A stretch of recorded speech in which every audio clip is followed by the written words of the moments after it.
Tai malonu, kad atėjot paklausyti į paskaitą.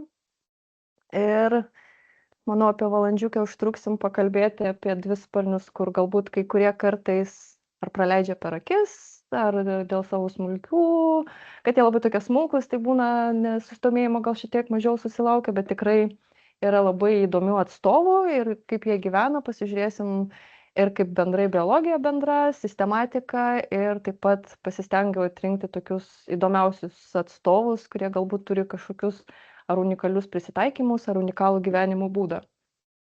Na ir kasgi tie bibionomorfa, tai bibionomorfa pats yra infrabūrys, kuris priklauso dvisparniam ir jie priklauso pobūriui nematocera, tai būtent tas nematocera ir vadinsiu, kad yra uodiniai dvisparniai, kartais galiu uodukais pasakyti ir labai netyčia kartais musytę pasakau, kas nėra taisyklinga, bet tiesiog būna, kad įsprūsta ta musytė man. Na ir galbūt apie kai kurias šeimas, kurios priklauso infrabūriui, esate girdėję, galbūt ar matę, pastebėję, bet manau, kai kuriuos tikrai matėt, bet nežinojot, kad matėt. Na ir dauguma jų yra gana smulkus, nuo 1 iki maždaug 10 mm dydžio ir visoj paskaitoj, kai kažką šnekėsiu kažkokius faktus, tai bus vis tiek reikia turėti omeny, kad yra dažniausiai, nes biologija neturi tokių griežtų ribų, tai jeigu kažkokį faktą pasakau, vis tiek reikia turėti omeny, kad gali būti truputėlį ir kitaip, ar dydis gali truputėlį skirtis, ar gyvenimo būdas, tai nėra taip griežtai viskas nubrėžta, kad tikrai tik taip ir ne kitaip. Na ir dvisparnių šis infrabūrys rūšimis sudaro apie 10%, kiek iš visų dvisparnių yra aprašyta. Ir šiuo metu yra maždaug sąraše apie 16,5 tūkstančio rūšių, bet tas skaičius yra nuolat kintantis, toks apytikslis yra, kasmet vis daugiau naujų rūšių yra aprašome. Kol kas turbūt daugiausiai kai kurios rūšys yra Europoje aprašytos ir po truputį jau eina į tropikus su kai kuriom šeimom, tai tas sąrašas nuolat pildosi, bet skirtingai nuo kitų grupių, kaip dažniausiai jau einam ties pusiauju, kad rūšių didėja, tai šiuo atveju bibionomorfa yra kur kas, bent jau tokia tendencija stebima, kad į šiaurę tų rūšių yra truputėlį daugiau negu einant į pietus, tai jie mėgsta borealinius vidutinių platumų miškus mišriuosius, dažnai būna su senais miškais susiję kai kurios rūšys, tai matoma tyrimuose, kad net kartais, jeigu miškas 50 metų neliestas, prieš tai buvo iškirstas, bet 50 metų neliestas, tai ta įvairovė vis tiek jinai ne iki galo atsistato. Na ir sistematika vėlgi irgi yra toks kintantis labai dalykas. Čia yra iš vieno straipsnio tyrimo prieš maždaug 13 metų straipsnis yra išėjęs ir yra suskirstytos šeimos, kurios būtent priklauso šiam infrabūriui, plačiaja, siauresnė prasme, bet vėlgi, mačiau neseniai yra ir naujas straipsnis išėjęs, kurio iki galo nesuspėjau, tai tas šeimos jos yra vis nuolat pergrupuojamos. Vykdant molekulinius tyrimus, tie ryšiai yra nauji nustatomi, dažnai šeimos yra arba skeliamos, arba sujungiamos, tai su šita grupe būtent tai vyksta. Anksčiau buvo daug jų tiesiog apibūdintas, yra sąrašai, šeimom priskirti, bet būtent dabar tas didysis turbūt darbas yra suskirstyti šeimas. Daug šeimų, kaip minėjau, yra jau po kita šeima pakišta kaip pošeimis priskiriamas. Na ir patys didžiausi 4 pošeimiai yra pavaizduoti nuotraukose jų atstovai pavyzdžiai. Ir tai yra anisopodaidė, bibionaidė, skatopsaidė ir sceroidėja. Tai būtent su sceroidėja ant šeimio aš daugiausiai ir dirbu. Ir iš visų šitų ant šeimų įvairovė yra didžiausia. Ir šioje vietoje jis yra pavaizduotas, priklauso 8 šeimos, kai kurios matote nėra nustatyta šeima, bet kai kurios rūšys tiesiog negalima priskirti vienai ir kitai šeimai, todėl jos yra dar ne iki galo, neturi to tokio sistematinio šeimos vieneto, tai vis dar, kaip minėjau, tas darbas vyksta. Taip pat priklauso bebionidės šeimos su keliom labai panašiom. Vienos iš jų, kai kurias nelabai ir minėsiu, nes mes jų neturime atstovų šiame regione ir tom šeimom šiaip visame pasaulyje priklauso, būna kartais 5 ar 8 rūšis, tai vėlgi turbūt galbūt ateityje arba bus daugiau rūšių pridėta į tas šeimas, arba jos vėlgi bus kažkur sugrupuotos ir priskirtos kitai šeimai. Na ir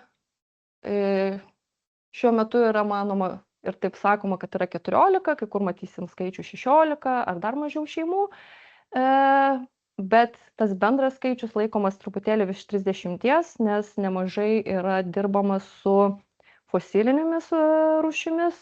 Tai taip pat ir Baltijos gintare yra nemažai atrandama ir labai gerai išsilaikiusių egzempliorių, kur matosi nemažai morfologinių požymių, sparnai, kartais genitalijos. Tai apie 1400 rūšių yra tiesiog aprašytos iš fosilinės medžiagos ir yra tų šeimų, kurių jau nėra, jos neegzistuoja, tai yra senosios istoriškai šeimos evoliucinės, bet šiuolaikinių šeimų būtent turime 14-16 šeimų.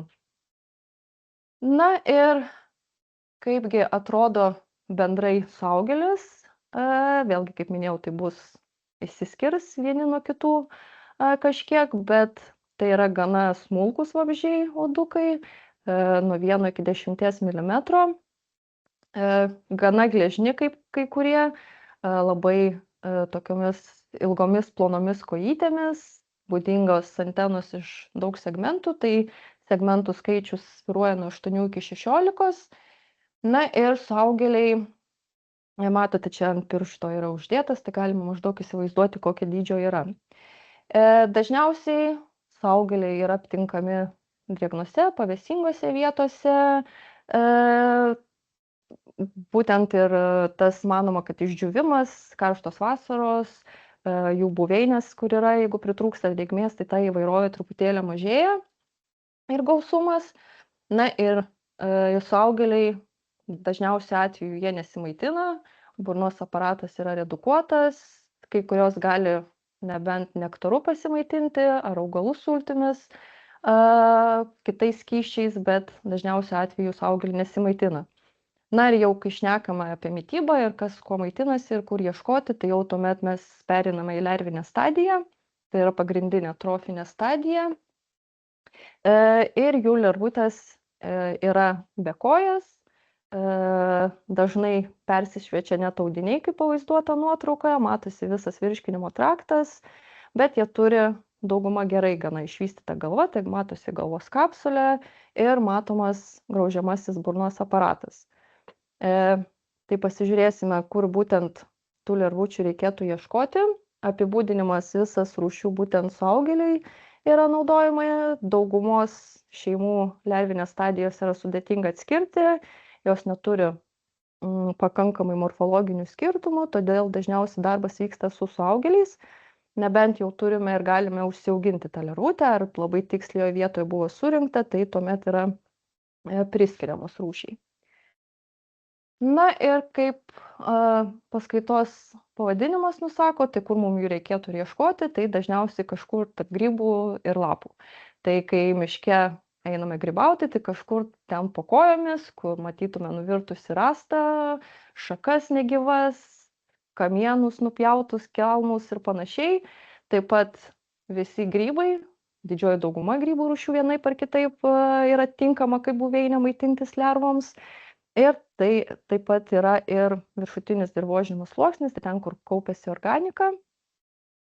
Ir todėl mes turime pagrindinės mitybinės grupės, kurie yra saprofagai ir micetofagai. Tai saprofagai būtent yra atsakingi skaidyti organiką, bet tas žodis skaidyti yra labiau, kad ardo organiką, lapus susmulkina į smulkesnės dalis, kai maitinasi, ir jau tas skaidimas medžiagų vyksta jau grybų hifų, mikroorganizmų ir taip jie prisideda tiesiog prie tos organikos viso ardymo. Ir taip yra praturtinamas dirvožemis, taip pat jos gyvenamos aeruoja dirvožemį, dirvožemis gauna daugiau deguonies. Tai sakyti, kad kartais kas nors yra nesvarbu gamtoje, yra netikslinga, nes jie prisideda, tiesiog nematome tas funkcijos, bet tikrai yra labai svarbus miškų ekosistemose. Na ir kita grupė būtent micetofagai. Pasižiūrėsime, į kokias pagrindinės grupės micetofagai skirstomi. Tai vėlgi jie gyvena grybuose, bet ne tik kaip mes įsivaizduojam, kad grybo vaisiakūniuose, bet ir visaip kitaip su grybais yra susijęs, tai su sporomis, su hifais, o hifai taip pat yra medienoje randami grybų, kai vyksta medienos puvimas, tai lygiai taip pat ir medienoje, kai surenkame kažkurių rūšių atstovus, tai galimai tai jie yra būtent susiję su grybais, nes nedaug yra tie, kurie gali tas medienos dalis skaidyti. Na ir taip pat turėsim rūšių, kurie yra fitofagai, kai kurie laikomi ir kenkėjais, bet iš žmogaus perspektyvos, kad yra kenkėjai. Na ir yra tie, kurie yra plėšrūnai, turi unikalius prisitaikymus, kaip gaudyti kitus vabzdžius, tai būtent juos ir aptarsim. Na ir dabar pereisiu prie pagrindinių šeimų. Trumpai papasakosiu apie kiekvienos šeimos bendrinę išvaizdą, kaip galbūt ar gamtoje, ar kažkur namuose galbūt rasite vieną ar kitą atstovą, tai galėsit galbūt pabandyti apsibūdinti bent jau iki šeimos, taip pat apie jų biologiją ir įdomiausius faktus. Ir pirmoji šeima yra Sciaridė, vieni iš tų tokių smulkesnių atstovų iš Bibionomorpha infrabūrio. Ir tas pavadinimas angliškai Black Fungus Gnats, tai juodieji grybiniai uodukai, bet mano požiūriu tai nėra galbūt ir labai tikslus pavadinimas, nes daugumos lervų mityba yra susijusi su organika, tai jos yra saprofagijos. Yra, kurie ir grybuose maitinasi, bet turbūt tas kilęs, kur pirmosios rūšys buvo rastos, nustatytos ir tada galbūt tas pavadinimas kilęs, nes yra, kad grybuose vystosi, bet didžioji dauguma tai yra tiesiog dirvožemėje skaido organiką lervos. Arba kai kurių mes tiesiog ir nežinom, ką jos valgo, nes iš tikrųjų, kad sužinoti, kuo minta, reikėtų atlikti išsamius tyrimus, skrodžiant virškinamąjį traktą ir tada tikrinant, kas yra tam virškinamajam trakte, tai tiesiog mes galim numanyti, kuo maitinasi, kai gyvena vienoje ar kitoje vietoje. Na ir šios šeimos yra aprašyta apie 3000 rūšių, bet manoma, kad tai gali būti arti 20 000, galbūt ir dar daugiau. Pasaulyje nėra labai daug žmonių, kurie dirba su šita šeima. Anksčiau buvo, bet kurie žmonės jau yra garbingo amžiaus arba jų iš vis nebėra. Ir šiuo metu yra Vokietijoje vienas žmogus, kuris jau taip daug metų yra praleidęs, bet tik atsiranda vienas kitas ar studentas, ar jaunasis mokslininkas, kur pasirenka tirti pasaulyje, bet tikrai labai trūksta specialistų būtent su šita šeima, kad galėtų perduoti žinią savo. Na ir jeigu jūs norėtumėt pabandyti atpažinti, galimai rasite kur nors ir namie ant palangės, nes kartais gali dirvožemėje vystytis jūsų gėlėse, tai matysite, kad jie tokie dažniausiai tamsių spalvų, kartais ir sparnai tai yra patamsėję, atrodo kaip tokia tamsia plėvelė padengti. Ir jeigu yra galimybė gerai pamatyti sparną, tai matysite, kad gyslotumas nėra labai, tai yra sparnai nėra labai gysloti, nėra gyslų daug, tai yra 4-5 gyslos ir M gyslas sudaro tokią kaip varpelio formos išsišakojimą, šakutę. Ir būtent žvilgtelėjus ir pastebėjus, kad nedaug gyslų, labai gerai ir toje nuotraukoje, kur sauglis matosi, tas išsišakojimas yra gerai pastebimas.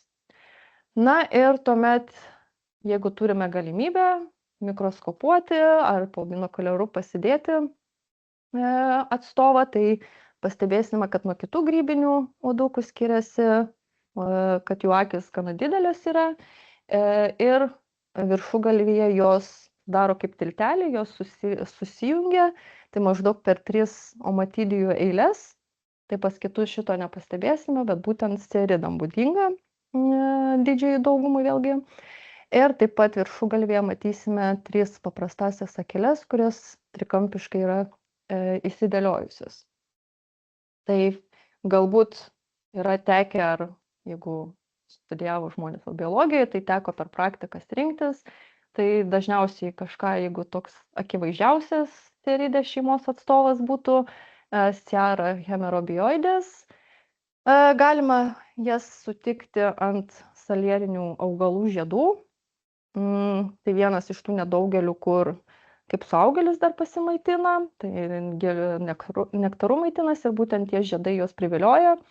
Tai matysite juodus tamsius uodukus, vėlgi, jeigu sparną pastebėsit, vėlgi dar vienas yra požymis, bet taip pat ir būdingas šiai rūšiai suaugėliams ryškiai geltonas pilvelis. Tai labai tamsus uodukas su ryškiai geltonu pilveliu. Tai turbūt toks dažniausiai, kur galima pastebėti. Na, o iš įdomesnių faktų, tai steridai dažniausiai nėra, kad kažkokie socialiniai vabzdžiai, kad kartu gyventų, bet turime Europoje Sciara militaris, kartais kitos kelios rūšys yra šitos genties.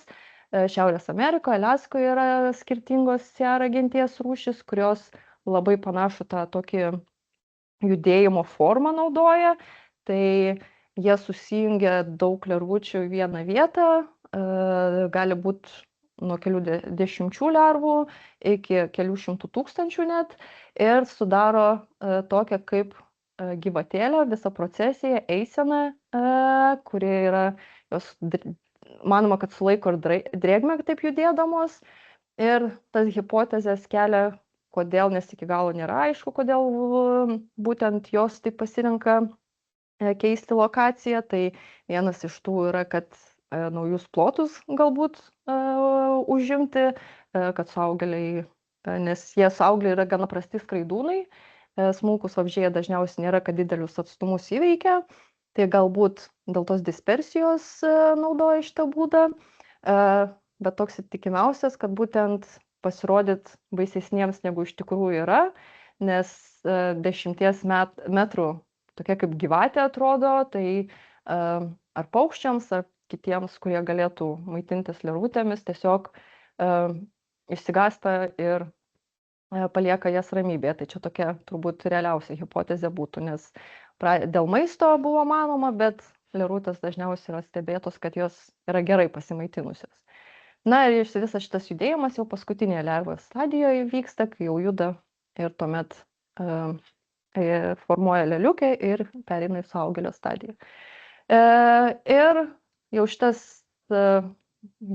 judėjimas, ta procesija buvo aprašyta viduramžiais ir buvo minima kaip gyvatės vaikai, ir tai buvo laikomas kaip blogio ženklas. Tai ir turi tokių ir mitologinių sąsajus. Na ir turime dar kelis įdomius atstovus, kurie renkasi gyventi su termitais. Manoma, kad būtent termitynuose yra aptinkami, nes ten yra šilta, ten yra drėgmės pakankamai. Dažnai termitai savo tose keliuose tinkluose augina grybus, tai yra pakankamai maisto. Tai kodėl būtent neužėmus šitos nišos, ir manoma, kad jie irgi įskiria cheminės medžiagas, būtent, kad termitai nelaikytų to sceriduko kaip įsibrovėlio, o atrodo, kad tai yra vienas iš jų. Na ir maždaug beveik prieš 100 metų yra viena rūšis aprašyta Australijoje, kuri buvo aptikta termitynuose, kitos yra visai neseniai. Tas neseniai tai gali būti 10-20 metų, bet palyginus neseniai. Na ir tai yra Australijoje, Indijoje arba Malazijoje, žinoma, pas mus termitynų kai nėra, tai ir tose regionuose būtent tos rūšys yra registruotos. Na ir jam yra būdinga, kad patelės arba yra visiškai praradusios sparnus, arba kaip Pnixiopalpus rosli, kurio pavaizduota nuotraukoje, tos sparnus nusilaužia vėliau, kai pereina į suaugėlio stadiją, nes būtent šitą matosi, kad neturi ir nėra praradusio, būtent nusilaužusi, nes yra likę sparnų likučiai. Tai jau todėl žinome, kad tai yra vėliau atsitikęs visas šitas procesas. Na ir tai yra tie sparnai yra visiškai nereikalingi termityno, nes net būtų nepatogu judėti termityno viduje, tai yra arba adaptacijos tokios, kad iš karto be sparnų yra, arba tie sparnai yra prarandami vėliau. Na ir kaip minėjau, didžioji dauguma steridų, tai skaido organiką, randami dirvožemyje, yra rūšių, kur medienoje taip pat negyvoje surenkame, bet kartais yra laikomi kaip ir kenkėjai, tokie parazitinės rūšys žmonėm, nes kai kurie yra randami grybų auginimo ūkiuose, tai yra keli straipsniai išėjo būtent iš Azijos, kur ten yra šitaki grybai, pavyzdžiui, auginami, ta kultūra labai grybų gal truputėlį didesnė, tai tas ten kenkėjų yra, pas mus kol kas nesu girdėjusi, kad kuri nors rūšis būtų, pavyzdžiui, pievagrybų fermose ir panašiai. Ir kai kurie yra randami ir šiltnamiuose. Na ir yra, kad kartais jos ar šviežias augalų šakneles griaužia, kartais gali jaunose stiebuose lervutės būti įsitvirtinusios, tai jau turi kartais ir kaip fitofaginė mityba, bet jeigu pas jūs vazonuose, tai vėlgi nebūtinai, kad tai bus, kad augalų minta, galbūt jūs parsinešė dirvožemę, kuriame galėjo būti lervučių ir jos tiesiog ten atsidūrė, ne dėl to augalo, tiesiog ten jos vystėsi. Na ir visų pirma, jos sukelia augalų, grybų mechaninius pažeidimus, tai vėlgi, jeigu būna apgraužti, gali vysti lapai, jeigu šaknis apgraužtos, augalai netaip gerai auga, bet ir kita yra pusė, kad jie nuo augalo iki augalo skraidydami gali pernešti ir fitopatogeninius grybus. Tai yra kelių genčių fitopatogeniniai grybai, kurie sukelia augalų puvinius, vėlgi lėčiau vystosi kai kurių šaknis, tai neauga augalai, ūgliai prasčiau vystosi, tai yra dvi tokios pusės, kaip steridai galėtų būti kaip kenkėjai.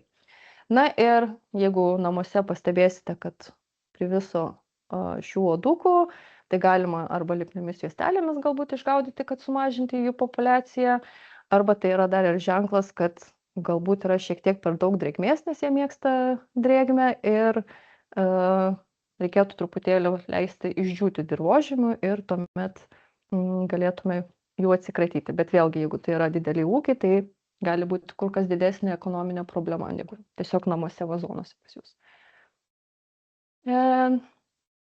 Na ir čia įdėjau kelių rūšių patinų genitalijų nuotraukas. Tai aš šitai turbūt šeimai daugiausiai laiko skiriu, nes taip išeina, nes jas sunkiausia apibūdinti, tai to laiko daugiausiai reikia skirti. Tas apibūdinimas, kai mes pasirenkam patinus, nors kai medžiagoje renkam, dažnai būna, kad 90% yra patelių. Ir paaiškinsiu, kodėl taip yra. Tai tuomet, kai įsirenkame patinus, bandome apibūdinti iki rūšies ir dažnai neužtenka jau binokuliarų, reikia daryti mikroskopinius preparatus. Tai dažniausiai tiesiog patino tik genitalijas pasidarome. Na ir tada bandome apibūdinti. Tokių gerų apibūdinimo raktų irgi nėra, arba jie buvo irgi galbūt kažkada bandyti sudaryti prieš 20 ar 30 metų, bet vėlgi naujas rūšis aprašant jau kažkur dažnai galima atsitrenkti ir sustoti ir tas apibūdinimas stoja. Tai dažnu atveju tenka atskiras publikacijas ieškoti, skaityti aprašymus, žiūrėti piešinius, nuotraukas. Na ir taip pat, žinoma, padeda ir specialistai, kurie, jeigu yra ir gali padėti patikslinti, tai yra kreipiamas ir į juos. Na ir kodėl yra patelių, tai steridai turi tokį įdomų dauginimosi būdą, tai jie nedauginimosi būdą, bet lyties nustatymą, kai dauginasi ir vystosi iš kiaušinėlis su spermatozoidu, tada embrionas, tai patelės mechanizmą turi, kur tiesiog visiškai pašalina tėvinės genus, tėvinę visą medžiagą ir tada jos nulemia, kad didžioji dalis išsiris patelės. Tai tiesiog yra patelės organizme tas dalykas užkoduotas. Žinoma, kažkoks procentas patinų turi išlikti, nes kitaip būtų neįmanoma.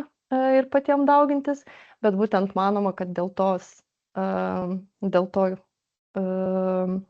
viso proceso, jos dėl to gali tas didelis kiekis seridų būti, dažniausiai už šimtai ir tūkstančiai viename plote kvadratiniam, pavyzdžiui, iš dirvožemio išsirita, tai būtent dėl to, kad daugiau yra patelių, gali daugiau kiaušinėlių pridėti, o vienas patinas gali daugiau jų apvaisinti negu vieną tą patelę.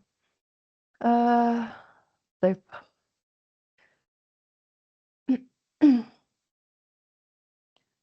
Tai toliau turime grybinius uodukus, tai neoficialiai yra klasifikuojami kaip grybiniai uodukai, tai nėra kaip sistematinis rangas ir nepriklauso, kad būtų, tarkim, tai tik vienas antšeimis ar panašiai, didesni antšeimiai yra, tai neoficialiai galim vadinti, kad tai grybiniai uodukai yra, arba dar kitaip micetofilidai. Ir jiem priklauso 5 šeimos, tai yra bolitofilidė matoma nuotraukoje. Jų yra apie 40 rūšių, tai nėra dažna rūšis. Tuomet turim diadocididę, jų yra apie 20 rūšių iš viso. Turbūt rečiausiai pasitaikytų rinkimuose, jeigu rinktume medžiagą iš grybų. Tuomet turim ditomiidę, keroplatidę ir micetofilidę, jau truputėlį dažnesnės. Ditomiidė apie 140 rūšių, keroplatidų apie 1000 ir visi likę 4000 maždaug yra micetofilidai. Didžioji dauguma vienaip ar kitaip yra susijusi su grybais, tačiau pasižiūrėsime ir kitų. Pavyzdžiui, keroplatidai daug yra plėšrių lervinių stadijai. Na ir matome, kad iš 5000 bendrai šitų grybinių uodukų apie 1500 yra registruotas palearktinėme regione ir labiausiai šitos šeimos yra ištirtos Skandinavijoje. Vėlgi tose regionuose daugiau pastangos buvo įdėta apibūdinti ir vėlgi ar tai priklauso būtinai, kad tai yra šiauriau ar tiesiog kitur mažiau apibūdinta, tai tas yra svarstytina, bet Skandinavijoje apie 700 rūšių yra. Tai mums dar dvigubai maždaug tiek, kiek mes dabar turim, dar reikėtų tikėtis, kad gal kelius šimtus dar galėtume surasti ir Lietuvoje. Na ir pagal išvaizdą bendrai gana panašiai atrodo, tokių gelsvų, rudų atspalvių, dažnai ar sparnų įraštą turi patamsėjimus, kūnas ir matote santykinai su kūnu, tai kojos yra gana ilgos, o iš vieno nuo kitos atpažinti reikėtų, tai pasižiūrėti atidžiau į sparnus, tai viena nuo kitos šeimos būtent skiriasi sparnų gyslotumu. Na ir gausiausia šeima micetofilidė. Dar, jeigu tai pasižiūrėjus, matysime, kad jiem yra būdinga tokia kaip kupra, jos atrodo susikūprinusios. Tai toraks yra išgaubtas, tuomet į kojas pasižiūrėję perėję matysime, kad blauzdos susibaigia dygliukais, tai vėlgi toks kaip iš identifikacinių požymių.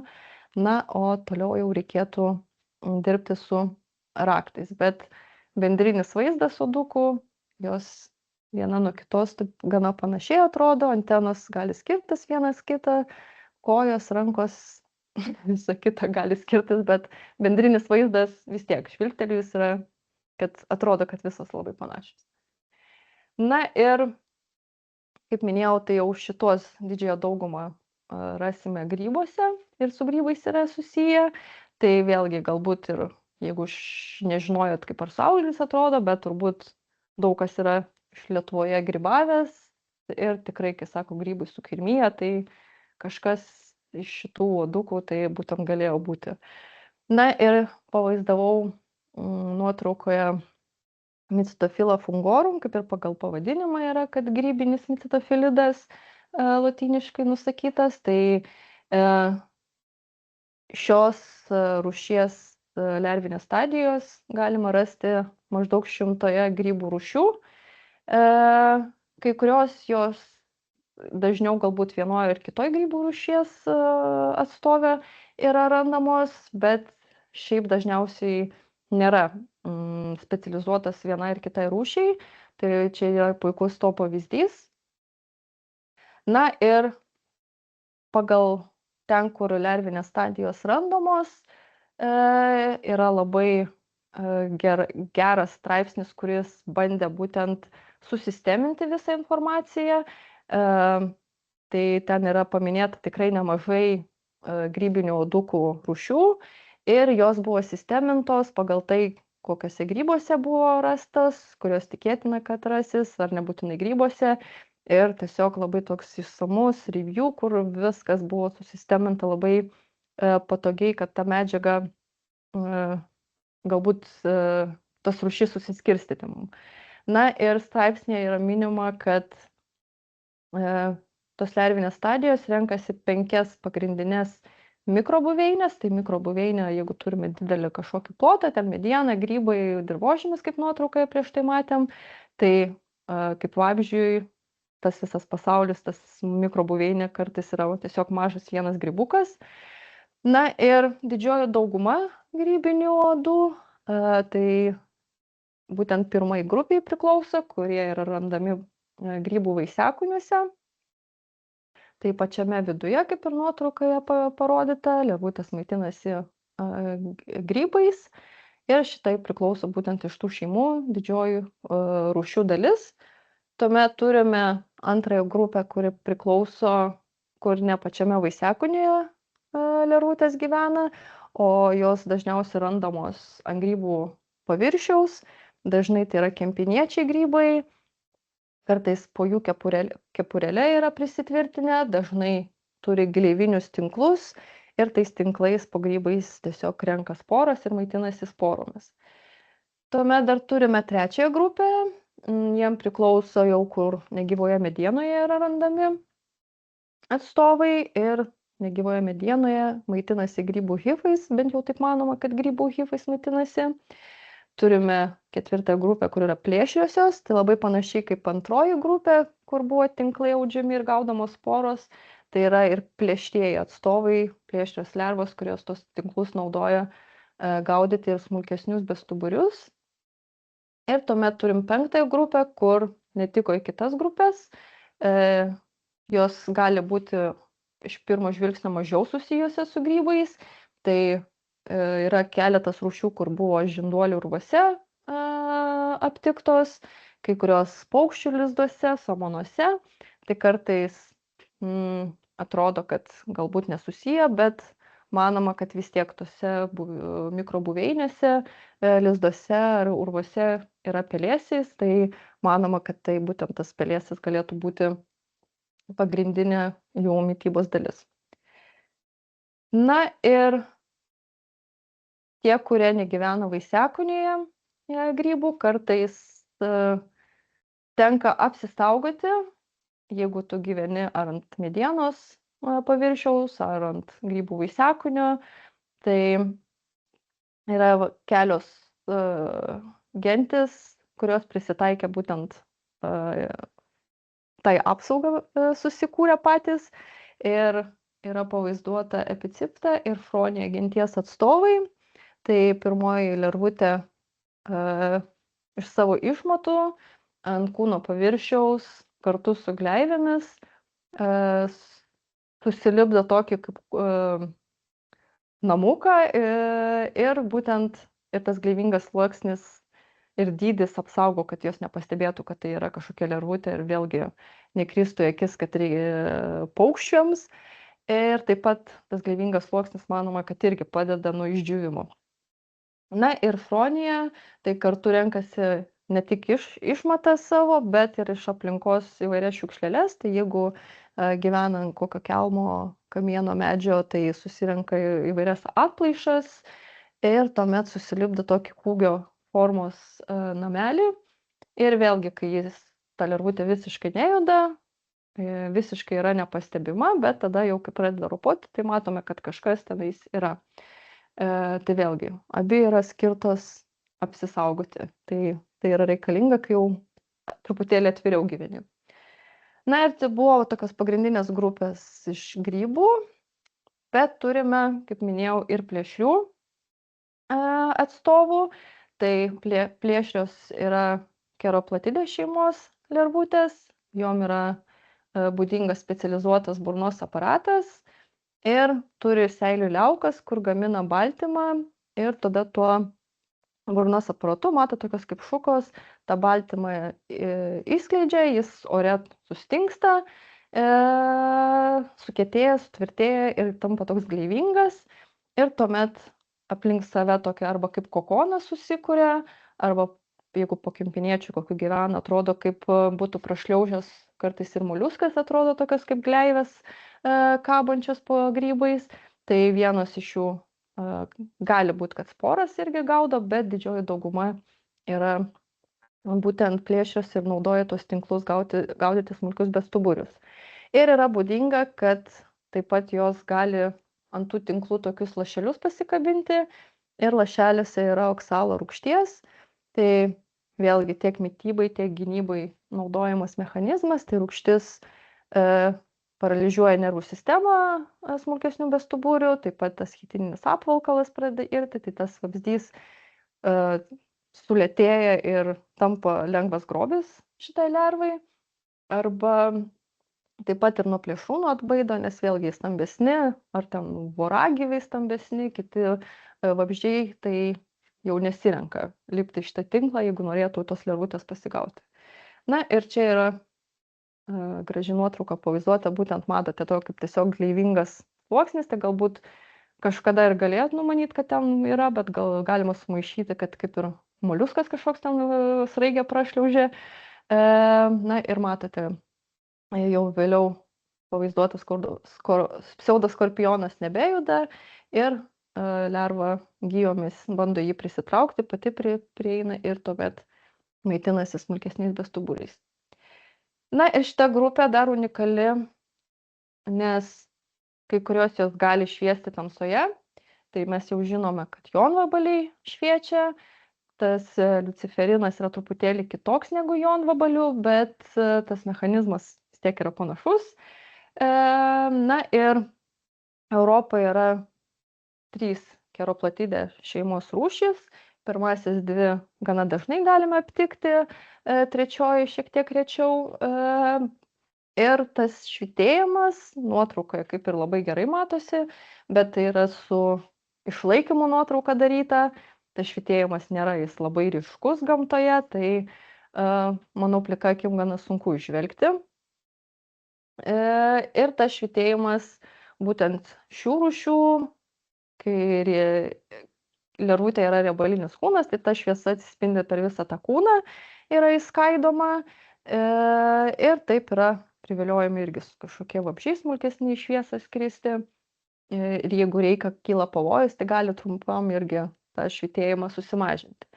Bet čia Europoje nėra labai įspūdingas švytėjimas, kur kas įspūdingiau šviečia Naujojoje Zelandijoje urvuose esanti rūšis lervutė. Tai yra Arachnokampa luminosa. Ir tuose urvuose tie patys urvai pritraukia net daug turistų, ten lankosi 100 000, tai tokia kaip ir komercinė pusė atsiranda, kai vienos rūšies atstovas. Na ir atrodo urvai kaip žvaigždėtas dangus, tai šiuo atveju tas švytėjimas jau truputėlį kitoks yra, nes manoma, kad evoliuciškai švytėjimas šioje šeimoje atskirai išsivystė. Tai šiuo atveju yra kūno gale iš molpygiaus vamzdelio toks švytėjimo organas išsivystęs, labiau koncentruotas jis yra ir skleidžia žaliai mėlyną šviesą. Ta šviesa yra šalta, tai jis visą energiją įskiria tik švytėjimui, bet nėra šilumos, ta šviesa neįskiria šilumos, tai kadangi jom reikia drėgmės, tai neišgarinama yra šilumos per daug neįskleidžiama, negarinama esantis gleivėtas tas tinklas ir taip pat taip, tai ir kaip ta lervutė, jinai irgi tinkle kaba ir aplink tinklą gali lipnes tokias gijas nuleisti, tai aplink vieną gali būti apie 70 net gijų nuleistas žemyn ir jos gali siekti apie 30 maždaug centimetrų. Tai vėlgi labai įspūdingai iš artin atrodytų, bet tas pati lervutė jinai vis tiek yra maža, tai kai jų yra gausiai, tai gražiai atrodo, bet nėra jos labai didelės, kaip atrodytų, kad jau ten šviečia visas urvas, tai čia tiesiog geri gražiai kadrai paimti. Na ir kai šviečia, ten netoli tų urvų yra tada upelis, nes čia toks urvų tinklas vienoje būtent vietoje, ir tuomet vėlgi šviesa pritraukia kitus smulkesnius vabzdžius, jos yra plėšrios ir vėlgi įsipainioja į tos tinklus ir lengvai yra pagaunamas visas grobis. Na ir dažniausiai, kaip jau žinome, kad yra micetofagai, asciaridai yra saprofagai, tai prie organikos skaidymo prisideda, tačiau yra ir kai kurie susiję su apdulkinimu, tai visi šie uodai nėra procentaliai labai didelę dalį sudaranti grupė kaip geriausi apdulkintojai, ypač mūsų miškuose, bet pasaulyje yra orchidėjų ar kitų gėlių, kurios būtent prisitaikė, kad jas apdulkintų micetofilidai. Tai jos turi kelis prisitaikymo mechanizmus, tai arba tose vietose grybingose, matote B nuotraukoje, tai kai jau grybų vaisiakūniai yra suformuoti, tada orchidėja pražysta tai vienoje vietoje ir grybiniai uodukai tada atsiranda. Na ir yra pastebėti, kad visų gėlių, kurias apdulkina grybiniai uodukai, žiedai yra tamsiai raudonos spalvos, tokios bordinės beveik spalvos, ir manoma, kad tiesiog kitiem apdulkintojam šita spalva nėra patraukli. Ir tiesiog tada gaunasi, kad didžiausią procentą micetofilidai sudaro asciaridai. Na ir orchidėjos dar gali būti prisitaikiusios, kad kai kurios įskleidžia cheminę medžiagą, tokius į patelių feromonus imituodamos, ir tuomet prisitraukia patinus. Micetofilidai patinai tuomet skrenda link žiedų, bando poruotis, aplimpa žiedadulkėmis, tada skrenda prie kitų žiedų ir taip yra transportuojamos tos žiedadulkės. Na ir kai kurios turi kaip ir ta grybų mimikrija, tai tiek vizualiai kartais gali kaip grybas atrodyti, tiek skleisti kvapą grybų.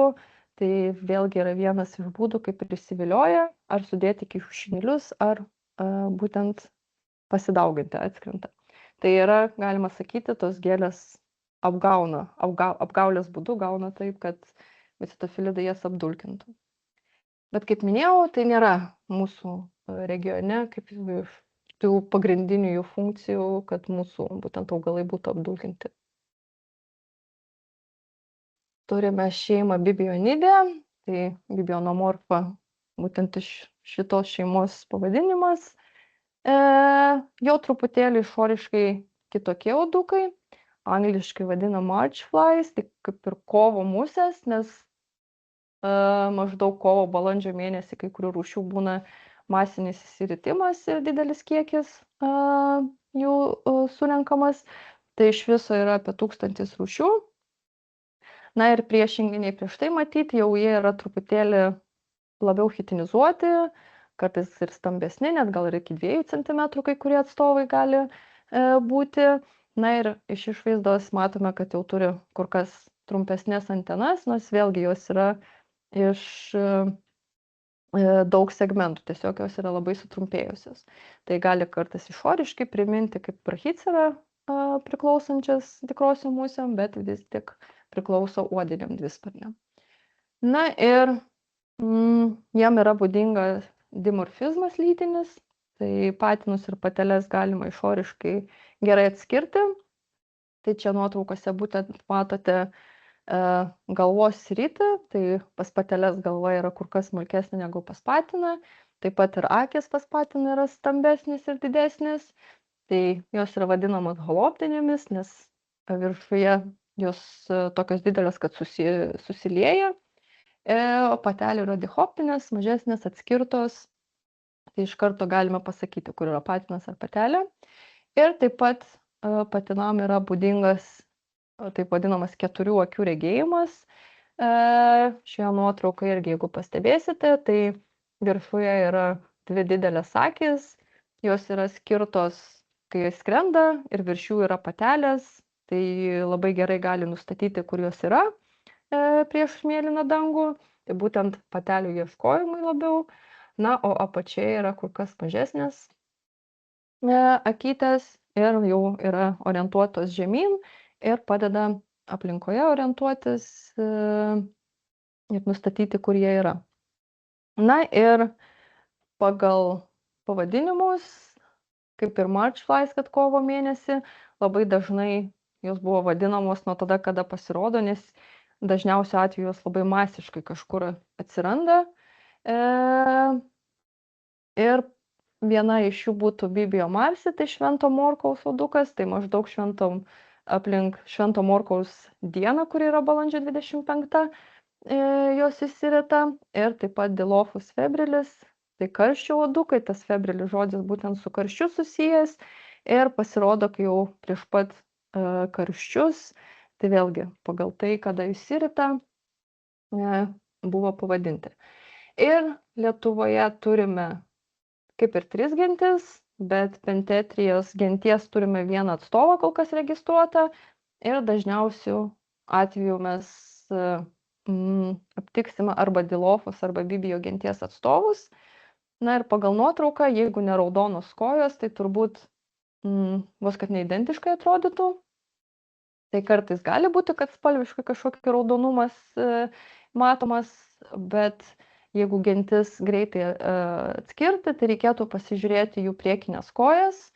Ir kur yra priekinės kojas pas Dilofus, matysime, kad dygliukai yra įsidėstę ratu. Na, o pas Bibio genties atstovą sudaro tokia kaip žnypliška išauga dygliukus. Tai būtent pagal tas priekinės kojytės galime nusakyti gentį. Na ir tos ataugos patelėm yra reikalingos įsirausti į žemę, tai kai pradeda jau yra jos apvaisintos, reikia sudėti kiaušinėlius, tai tomis priekinėmis kojomis, tais dygliukais yra išrausiama tinkama vieta ir sudedami kiaušinėliai. Na ir pas kai kuriuos yra amžinos medaus mėnuo, tai angliškai jos vadina love bug, tai nors jie nėra nei bug, kai būtų vabalai, nes bug iš tikrųjų yra blakės, tai tiesiog viskas netinka. Bet, kaip matot, ta išvaizda galbūt ir neprimena uoduko, tai tas pavadinimas yra. Bet šios rūšies atstovai Šiaurės Amerikoje yra aptinkami, tai matot, vėlgi yra juodame uoduke raudonas akcentas, gerai įsiskiria raudonoje ryškia krūtine. Ir jam yra būdinga, kad patinas su patele susijungia ilgam laikotarpiui, nors iš viso jis gyvena savaitę, gal 10 dienų kaip suaugėliai, nes jų patas, kaip ir visų pagrindinis, tiesiog pasidaugint, sudėti kiaušinėlius. Tai šiuo atveju patinai prisikabina ir tas didžiąją laiko dalį kartu skraido visur su patele. Tai užsitikrina, kad patinas tikrai ją apvaisins, kad niekas kitas jos neapvaisins, tai todėl jas ir vadina tas love bug, kad jos visą laiką kartu būna. Na ir vėlgi dažniausiai masiškai pradeda ristis vienu metu, tai stebimas gegužę ir rugsėjį. Ir būtent Šiaurės Amerikoje, aplink Floridą, kai jos įsirita, tai kartais ir sukelia kažkokių nepatogumų. Tai dažnai būna, kai važiuoja keliu, tai automobiliai į radiatorius, į filtrus visur užsikiša, nes tiesiog ar langai, langai tai čia būna, bet atrodo galima nusivalyti, bet kad ir vidinius mechanizmus visur patenka, nes būna toks kiekis, tai gali tokių truputėlį nepatogumų sukelti. Bet mūsų regione tai jos skaido organiką, yra saprofagės, vėlgi apie 20–30% tos pirminės organikos gali suardyti lapų per sezoną.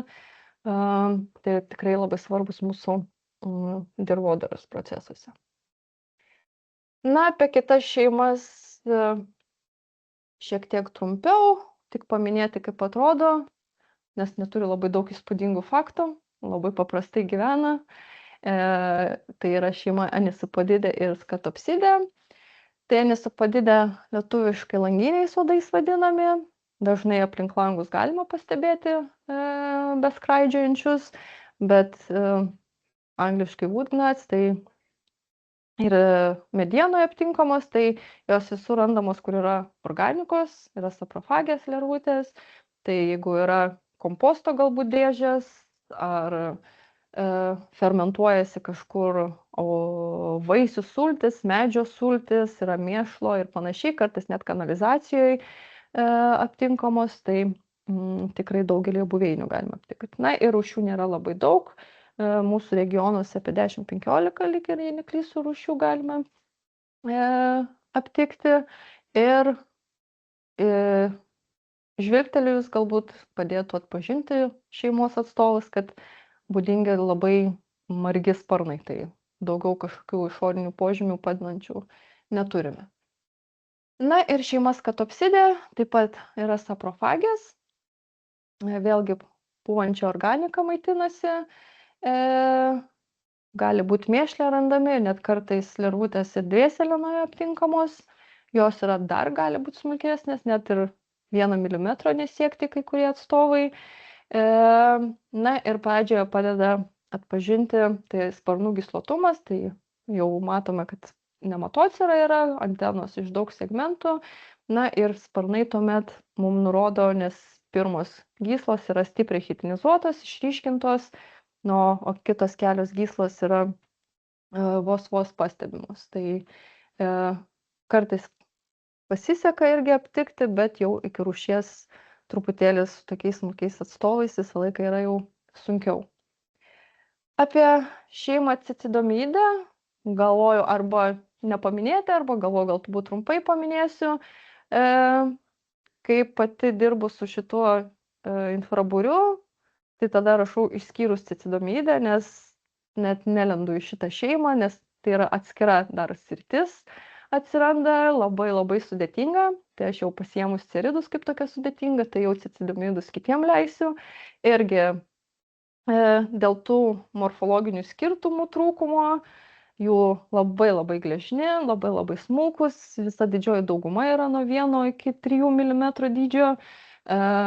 Sparnai turi 2-3 gyslas maksimum, tai tas gyslotumas nieko neįsiskiria.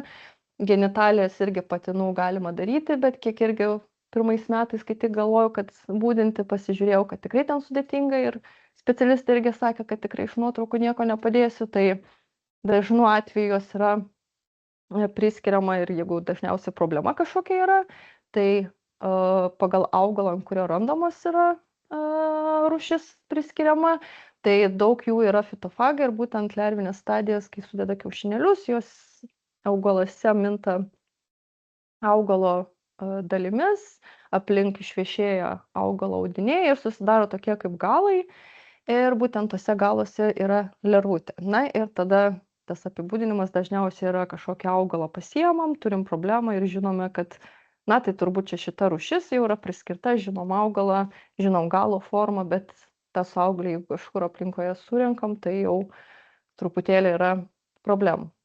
Na ir yra apie 6,5 tūkstančių rūšių aprašyta, bet neseniai Kanadoje buvo toks kaip ir tyrimas, daug sekų genų banke yra įkelta, jos nėra apibūdintos ir jeigu būtų priskirta kiekviena seka, kuri netitinka su kitomis, yra unikali, tai galėtų būti apie 16 tūkstančių rūšių ir jie skaičiavo, kad jeigu Kanadoje yra 1 procentas visų, tarkim, dvisparnių įvairovės, tai pasaulyje gali būti nuo kelių šimtų tūkstančių iki net kelių milijonų rūšių Cicidomidų. Tai dar tikrai daug darbo laukia su šita šeima. Na ir iš unikalių požymių, kad jom yra būdinga pedogenezė ir tai reiškia, kad vėlgi užsitikrina sėkmę plačiai išplisti, kad jų būtų gausiai ir ta pedogenezė reiškia, kad lervutės partenogenetiškai dar gali daugintis tos pirminės lervutės viduje, tai iš kiaušinėlių viduje pradeda daugintis partenogenetiškai kitos lervutės, jos iš vidaus maitinasi lervinę stadiją ta motininė lervutė, tada padaugėja ir gali tas ciklas kartotis nepasiekiant suaugėlio labai ilgai, jeigu maisto užtenka, geros sąlygos, bet jau tada, kai jau link žiemos eina, jau tada perina metamorfozę ir turime suaugėlius. Tai tikrai iš tokių įdomesnių, bet labai labai sudėtingų šeimų.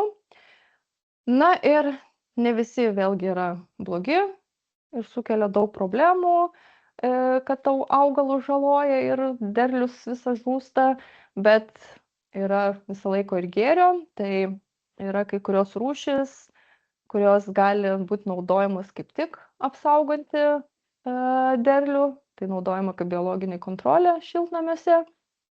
Ir šios lervutės medžioja amarus, tai amarai vėlgi maitinasi augalo sultimis, gali pažeisti augalus, tai tuomet turime lervutę, kuri amariukus sugauna ir iš vidaus visus skysčius tiesiog iščiulpia iš to amarukų. Tai vienas iš būdų, kaip galima gerai panaudoti šitos šeimos atstovus. Na ir trumpai apie Dark taxa, tai tokie tamsieji taksonai ir būtent kaip cicidomidė, sieridė yra dažnai vadinamas tas Dark taxa. Ir jis nusako pavadinimas apie tą nematomą biologinę įvairovę. Kaip minėjau, tos skaičius Kanadoje ekstrapoliuojant, galima kelis milijonus rūšių pasiekti, kad galėtų būti. Na ir dažniausiai, kodėl yra sudėtinga, kodėl tas būtent Dark taxa yra, tai taksonominis nepasiekiamumas, tai reiškia, kad yra labai dideli kiekiai, negalima iki galo apibūdinti, trūksta morfologinių požymių, rūšis, kurios vienodai atrodo, tada yra mokslinis apleidimas, tai čia turėjau omeny būtent, kad dažnai bijo žmonės iššūkio, vėlgi galbūt yra per sudėtinga, nenori investuoti laiko, ar galbūt gal nesigauna kartais, kad ir bandai, tai dažniausiai pasirenkamas kažkoks taksonas, kas truputėlį yra aiškiau, labiau viskas matosi ir tada gal truputėlį lengviau dirbti. Na ir nelabai jau, anksčiau vis sakom, naujas metodas, bet jau tikrai nėra labai naujas, tai yra molekuliniai tyrimai, bet vėlgi yra nemažai problemų su jais ateinančių, kaip minėjau, kai naudojamos yra sekos bin ir dažnai būna jos tiesiog įdėtos sekos, yra duodamas kodas, bet arba visiškai yra nesiejamos su rūšimi, arba būna, kad neteisingai apibūdintas ir su ta seka yra susieta, dažnai yra daug sinonimų, daug naujų radinių, kurie nėra teisingi. Ir idealiu atveju turėtų būti bendras kompleksinis darbas, tai turime morfologiją, kuris tikrai yra gerai apibūdinta ir tada turim barkodingą ir visą biblioteką, kuris susisiejus yra, bet dar irgi yra turbūt ateities darbai, nes arba yra tradiciniai metodai, kur sėdim būdinam ir galbūt neturim galimybės DNR daryti tyrimus, ir tada kita pusė, kuri renka, viską daro DNR, bet niekada nepabandė galbūt apibūdinti kai kurių atstovų. Tai reikėtų, kad viskas susijungtų į vieną tą visumą. Tai na ir ko turime Lietuvoje, tai pati dirbu su šiais infrabūriais, ne su visomis šeimomis, bet renkam iš negyvos medienos, taip pat iš dirvožemio ir yra rūšių kaip ir visai nemažai, apie truputėlį, čia kiek gautųsi, apie 300 netoli, bet matome, micetofilidų yra apie 160, tai jeigu Skandinavijos tam visam regione yra apie 700, tai dar yra kur surinkti ir tikrai daug potencialiai naujų rūšių. Sieridė irgi Lietuvoje prieš tai nebuvo tirti visiškai, tiesiog buvo apie 21 rūšis registruota, kur kiti mokslininkai savo tyrimus darydami, ar Lietuvoje, ar kažkaip kitaip integravusi tiesiog apibūdino, bet taip sistemiškai nieks nedirbo su jais, tai pavyko apie 50 kol kas rūšių registruoti, bet tikrai yra dar daug, kurios nepublikuotas ir tikrai žinau, kad jos naujos, tai bet yra labai lengva dirbti, kad bet ką pasiėmė yra nauja, nes tiesiog nieks prieš tai nepasižiūrėjo. Na ir kitų, jos ir taip yra gana nedaug šeimos rūšių turinčios, tai ir Lietuvoje jų nėra labai daug rūšių.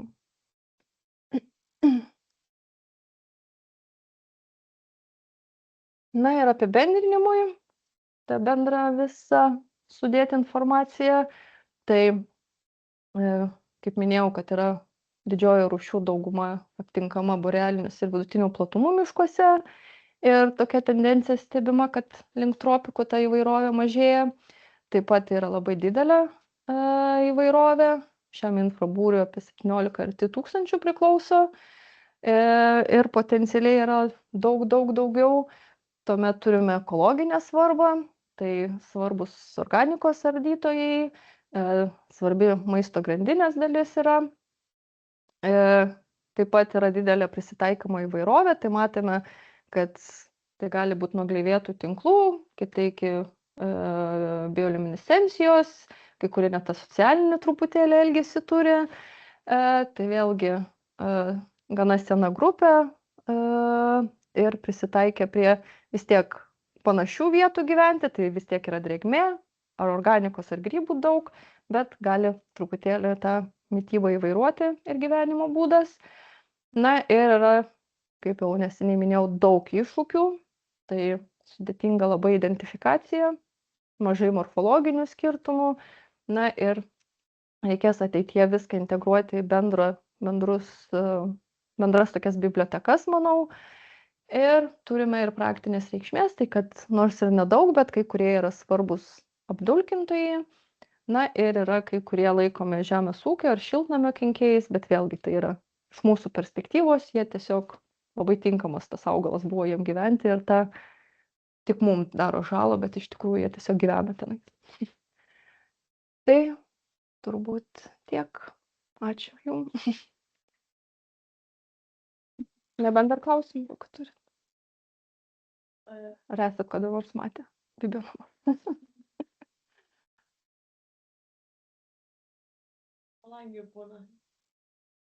Gali būti šitie, tada gali būti dar kiti prie kriauklių pūkuoti. Tai gali būti tada jo, bet tie pūkuoti tai nepriklausė šitiem, bet jo, tikrai pasitaiko, net kartais būna kabinete pas mane daug gėlių, tai toks praskrenda kažkas, tai jau žinau, kad maniškis bus kuris nors, nes labai smulkus tokie.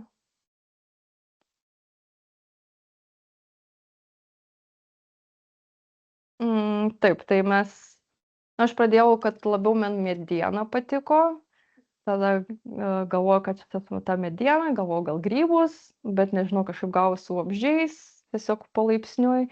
Ir tada būtent su mediena jungiu, bet pereinu dabar ir kitas vietas į dirvožemį truputėlį, galbūt į miesto įvairovę žiūrėsim, bet būtent su šita grupe. Ne su visom šeimom, bet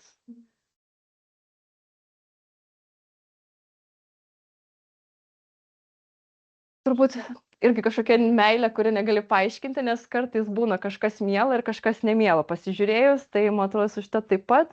Nors, pavyzdžiui, kokius bibionidus, tos tamsius uodukus, tai aš juos apibūdinau ne šitam infrabūriui, bet man nėra meilės jiem kažkaip, bet grybiniai uodukai, ceridai būna sunku, bet būna visą laiką labai malonu rasti kažką, ko dar nebuvai, pavyzdžiui, radęs ir toks, o, šitą dar neturėjau. Tai turbūt su tuo ir, nežinau, netikėtai turbūt, jie mane patys susirado. Nes tiesiog būna žvilgtelėjus, kad tau kažkas labai fainas atrodo, kitas nefainas, tai turbūt dėl taip savaime gavosi. Nu, išsiridai tas potencialas turbūt, kad kai nieks nedaryta, tai labai būna irgi daug džiaugsmo, kai kažką turbūt padarai naujo. 50 rūšių, tai čia labai daug atrodo. Taip, jeigu, pavyzdžiui, žmonės su vabalais dirba ir tiek atrastų, tai čia būtų wow, turbūt, nes yra daug žmonių, kurie dirba su vabalais ir truputėlį yra jau sunkiau tą vis naują kažkur atrasti, bet kai šitą pasiėmė, kur nieks nedaryta, tai tada jo labai paprasta, nes tiesiog nieks nebuvo registruota. Ir tikrai dar yra šeimų ir rūšių šitoj grupiai, kur tiesiog reikėtų gal kažkur kitur truputėlį parinkti, nes aš tik iš medienos tuo momentu rinkau, tai kažkur kitur perėjus į kitas teritorijas, manau, dar potencialiai labai daug yra.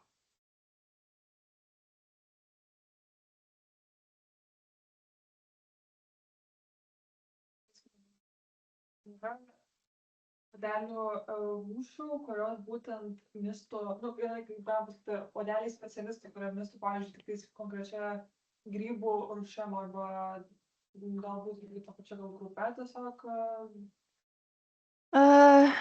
Labiau gal su grybų grupe kažkokia, pavyzdžiui, yra baravikiečiai ar kempiniečiai, tai turi tą tokį labiau, kad linkia iš kažkurios vienos grupės, bet tarkim, kad būtent iš to baravyko ir daugiau niekur, tai labai nedažnai yra. Dažniausiai jo, kad kažkokia ta grybų grupė, didesnis tas kartą, neatsimenu dabar skyrius, neskyriai, grupės grybų, tai tada renkasi vieną ar kitą, pavyzdžiui, kempiniečius ne visi mėgsta, tai tada yra specifinės, bet vienai būtent rūšiai labai retas šitas yra, kad būtent vienos rūšies. Yra daug, kur žinau, kad yra Lietuvoje, bet dar nėra prašyta, o tai kaip, kas su jais, ir kažkaip į stalčiukai įdomu, kad aplinkai su kažkada. Čia irgi toks gaunasi sudėtingas, nes turi kaip ir sąrašą, jos yra, bet tada galvoju, kur tau jos publikuoti, nes tu nenori kažkaip dėti publikaciją, kur galbūt tau nėra labai naudinga, ar ten panašiai, tu nori galbūt kažkokį geresnį straipsnį parašyti. Tai tada atrodo, kad tu kaupi, kad galbūt kažkur kitur išeis, bet jeigu neišeisi, tada būtų geriausia bent jau Lietuvos entomologų tą žurnaliuką išleisti rūšis, kad va, mes šitą turime ir kad bent jau žinotų, kad taip yra. Bet na, ateityje irgi bus kitas Global Biodiversity GABIF sistema, tai irgi mūsų žemėlapė kaip ten ir nelabai yra, bet ateityje irgi planuojama, kad bent jau ten irgi sudėsim kažkas, kas rūšis, nes daug rūšių kaip paspaudžiam, matom, kad visur yra, bet mūsų niekada kažko nėra, ten tuščia visą laiką būna, tai kas irgi nėra teisybė. Ir taip pat yra planas kol kas tą checklist of diptera Lietuvos, nes irgi 20 metų praėjo, nėra jis suredaguotas, tai irgi šnekėjom su dėstytoju Petrašiūnu, kad reikėtų ateityje. Jis yra daug ką pridėti dar tenai. Bet taip, dažniausiai kaupiamės, kad kažkokią geresnę publikaciją, o tada jeigu ne, tai kažkur paskelb.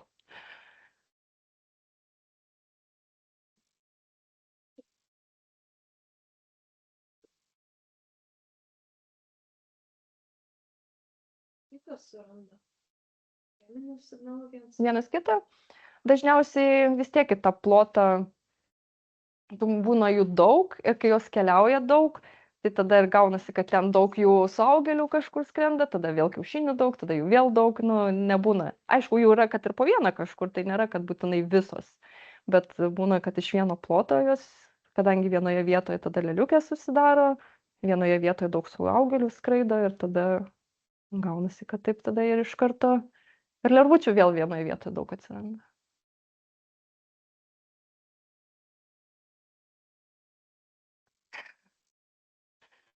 O šiaip daug, kurie nesugeria, ar dauguma, kad sugeria negyva mediena dirba, ar yra ir kur kitų? Su šita grupe? Su šita grupe nelabai kas iš vis dabar dirba, nes turėjom moterį, kuri dabar jau nebėra jos. Bet nėra daugiau, kas labai dirbtų net su šita grupe kol kas.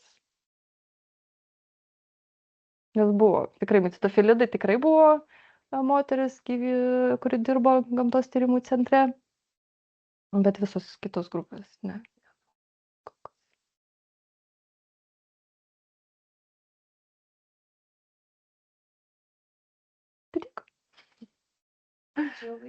Ačiū Jums, kad atėjot.